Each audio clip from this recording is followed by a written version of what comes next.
An extraordinary moment here. Part of that is underscored, Tom Winter, by another image that we've seen. I want to pull it up. As Donald Trump was getting out of his car to get onto his plane at Washington Reagan National Airport, you see the guy holding the umbrella for him? That's Walt Nauta. That's the co-defendant in the other federal case against former President Trump. It is a striking image that illustrates, I think, the sort of legal web that the former president faces. 100%, Hallie. And I mean, you know, from covering the former president during his campaign and at the White House, his inner circle is truly this gelled, loyal group of people. I spoke to an investigator who's been involved, not in this particular case, but involved in some of the cases against Donald Trump.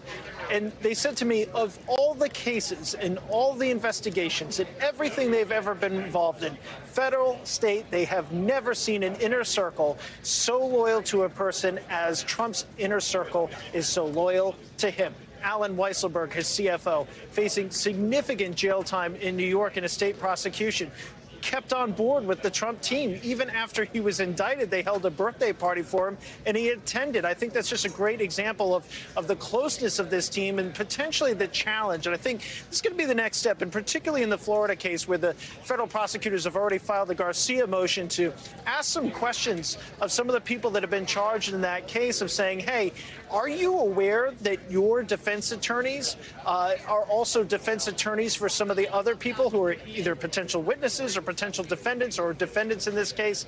And do they have your best interests in mind? And I think as we see this inner circle and more members of it get in a legal jam, so to speak, I think there's going to be more questions as to whether or not people are getting their best defense, if you will. I think prosecutors, they've already filed in Florida, are making those same requests or asking those same questions as well. So I think that's going to be something important to follow. And then as we know from FEC filings this week, in our work of our NBC political unit, they tracked over $20 million from a PAC associated with Trump that's been used to pay attorneys. And so we're still digging through that money to figure out which attorney is getting what and then who are they paying for the defense for. But I think that image that you've so importantly keyed in on of Walt Nauta holding the umbrella for former President Trump today, just a few miles down the road, it just shows how close this circle is and the potential problems for prosecutors or the potential opportunities for them as well, Howard.